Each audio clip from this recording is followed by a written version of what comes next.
Hi, everyone. Welcome back and thanks for joining us. I'm Farah Hussain, former Fortune 200 director, current executive coach, and author of The Pivotal Leader on Substack. I am thrilled to have Dana Fry with us today. She's our latest guest in the founder interview series for The Pivotal Leader that is designed to normalize and humanize pivoting. Dana is the founder and CEO of Ujamaa Financial, a platform building generational wealth through culturally resonant credit, lending, and financial education. Dana believes that financial equity is a civil right. Her North Star is to transform financial services so prosperity is not the exception, but the expectation for every family and neighborhood served. In her spare time, she's the director of surgical services at a hospital, leading a staff of nearly 200 caregivers. Dana, I know you're calling in from the hospital today. Thanks for being here.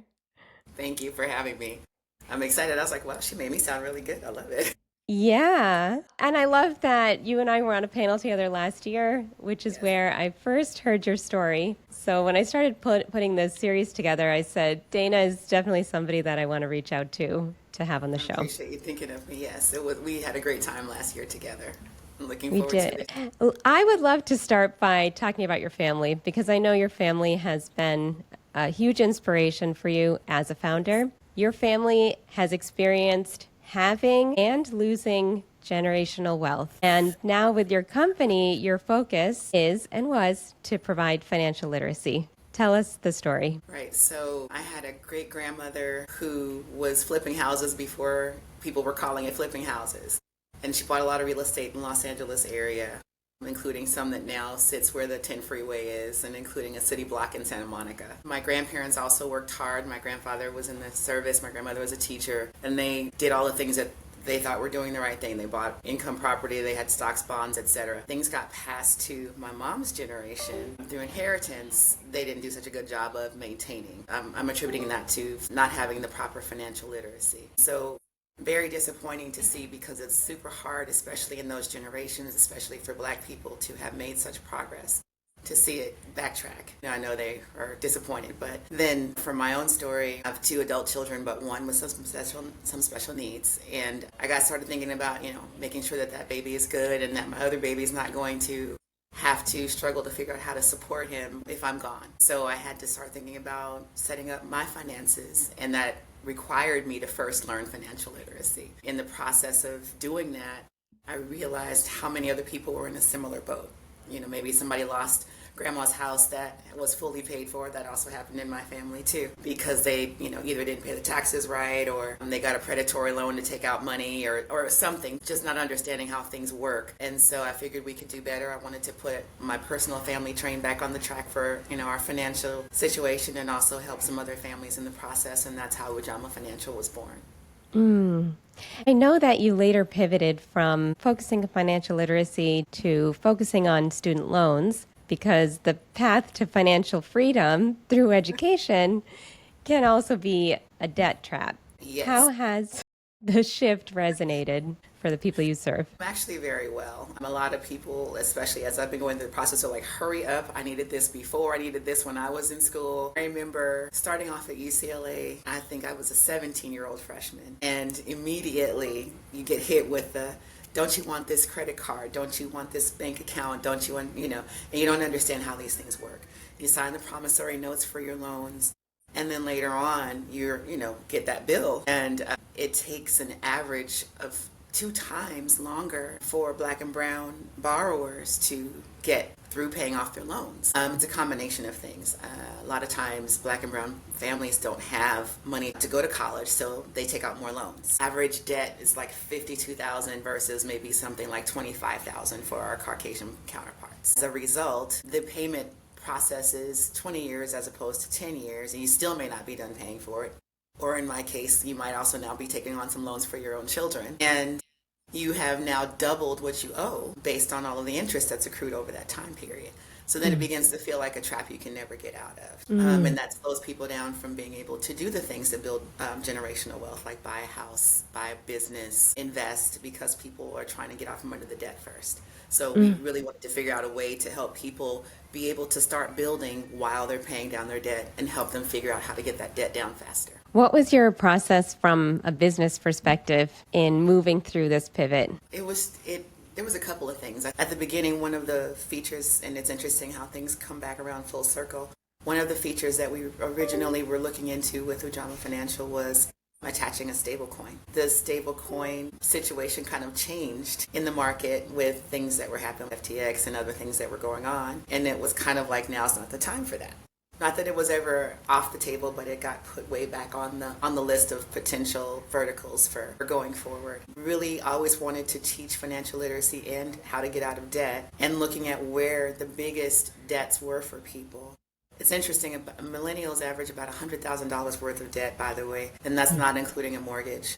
But Black and brown millennials are at another $25,000, and the difference of that is the difference in how much more they owe in student debt. So thinking about how can we help people to get that down? How can we help people to level that playing field? And that's where the pivot started to take shape. I know you've also pivoted in some of your partnerships. Yes. Tell me that story. So at the beginning, we had a partner who had built a blockchain and we were building a stable coin together that would be kind of a special thing, right? It would be on a particular blockchain and our particular stable coin. We actually did pivot away from that partner because it turned out he wasn't so interested in actually helping the group of people that we wanted to help. It was more of I just want to hurry up and, become a unicorn and cash out, as opposed to we really are on a mission to want to see people do better, know better so they can do better, make better choices, and actually live better. And so we took that risk, that pivot, and, it took extra time, of course, to step back from that situation and regroup and make sure that we're staying on mission. It sounds like your priority was to make a sustainable change, not a get-rich-quick scheme. Absolutely. Which this partner, yeah. What are some of the other values that you've held close as you continue to build and grow? Just really family and community. Excuse me, I'm a little froggy this morning, but in really doing our customers discovery and talking to friends, family, community, and everything, just realizing how big of an issue this is for us. We don't talk about finances in our community and in our houses. There's some shame around not having the money, the wealth to pass. There's some shame around not knowing how to manage certain things. I really want to break that stigma for folks. I really want to make sure that people can take care of themselves, take care of their families. We work really, really hard. I met several other families like mine as well who have a child with special needs. And they're also really just afraid, like, what happens if I'm gone? How do I make sure that they're good? Who's going to care for my people, right? Also, when you talk about Black, brown, and first generation families, there's a lot of, I need to send money home, or I need to be the hope of my family, right? I'm the person that's going to be now my parents' retirement plan, or I need to help my little sister, brother, cousin, or whoever to get through school now because I've done it and I have to be that example. So really wanting to make this something that is community-based, allows people to feel safe to talk about their money, safe to learn, safe to start, to not be paralyzed and go ahead and just do it. And allow for folks who may also be in a situation where frequently maybe they're making less money doing the same job and their money has to go further. So giving them options to be able to really move forward without having to say, oh, I've got to wait till I get to this dollar amount, or I've got to wait till I get this much debt gone. So really, I just want to say that it's about community and making sure that we have a way to level the playing field. It's so cool. Your business is caregiving in a lot of ways. Yes. It's connected, right? Your financial wellness does help contribute to your overall wellness, including your physical wellness, right? If you work yourself into the grave, then who's going to take care of your family? If you don't figure out your finances, you don't want to be that person that's 80 years old at Walmart saying, hey, welcome to the store, right? You want to be able to have a quality of life. You want to be able to take a vacation sometime, all of the things. And so we want it to be something that helps people to live their best life starting now. What are some ways in which you've taken feedback from the people you serve to inform how you build? People want it to be simple, and that once you get set up, and that's something that I can be proud to say that we have figured out, that it's kind of a set it and forget it. People want to be able to easily check their progress. And more than anything, people really want to feel like it's a space where they can trust. With all of the history of things that have gone poorly in financial circles for Black people in particular, like you could say Tulsa and other things that have happened where there's been rug pulls every time Black people try to make some financial progress. There's a lot of mistrust. Things that was kind of driven home was that we need to make sure that people know where their money is going. They understand how the thing works. They know they can trust the people that they're working with. And that's part of why we really have tried to work to make it extra culturally relevant, so people understand that this is for you. Anybody can use this system, anybody can work with Ujamaa, but we want to make sure that we're helping the folks who need the most help and letting them know that this is a place where they can breathe. On this podcast, we talk about pivotal leadership, which is leadership centered on truth. What does truth mean in the context of Ujamaa? My favorite word is always integrity. I look for that, whether I'm here at the hospital, whether it's relational, personal, everything. You have to tell the truth, and you have to be a person of your word, and it's showing and not telling, right? You have to be consistent. And so for me, those are the things, but it all comes back to integrity. What advice do you have for people who are afraid to pivot, or who are afraid to stay committed to the path that is meant for them? I would say do it. It's hard. It's a lot of work. It takes longer than you think it should take. There's ups, there's downs. It can be very frustrating. It can be very painful, but it can also be very rewarding. Nothing that's worth having comes super easy. You got to keep pushing. And also, you're human, right? So sometimes you got to take a minute and breathe. Sometimes you got to lay on your back and go, oh my God. And then you've got to get back up and keep pushing. For me, I do a lot of praying, on some mindfulness and meditating, and that also ends up being a lot of praying. But I would say work on self-care and keep going. What would you like people to know about you as a CEO that we haven't talked about yet? Well, besides being a hard worker, besides being determined, I won't say stubborn, but yeah, maybe. You do have to be nimble. You do have to pivot. That's part of the journey, no matter how firm you think you are on something. Technology changes, political landscape changes, your own personal situation changes, and you have to change with it to keep going forward. And that's normal and expected. For me, I've taken longer than I thought I would, and that's been frustrating.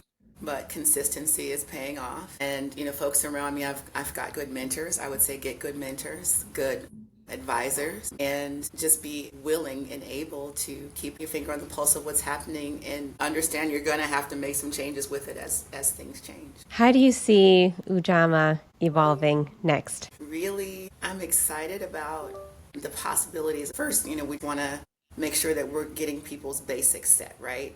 That now you're working on getting your debt down, you're working on getting your credit built, you're working on building your emergency savings, and you're working on building your assets. Of course, you're building your financial literacy in that process. But we see ourselves as something that evolves with you, so that as your finances grow, as your circumstances change, as you go through life, that we can help you reach your other goals too, including life insurance, estate planning, or any of the things that help you have your multiple streams of income and have your affairs in order. I hate it when you see folks that are out on the street like they need to fry some fish or wash a car to bury their family member, right? We want to get past that moment. We want to get to the moment where we're able to pass generational wealth, not debt. And we want to get to that moment where we're in different rooms than we thought we could be in because we have gotten to that point, right? You get to have those experiences and those exposures that move you forward when you get your wellness together, and that includes your health and your financial wellness. So that's what we see happening in the future that we want to. That's it's such an interesting point that when you are burdened financially, it's hard to have the experiences that you want to have. As you said, be in the rooms that you want to be in. So how can we free people up so that they can step forward and grow and thrive in the ways that they dream to? Awesome. That's exactly it. And we're such unique individuals, so many talents, so many gifts, and a lot of times people don't even get a chance to really explore that fully because they're so burdened with their finances.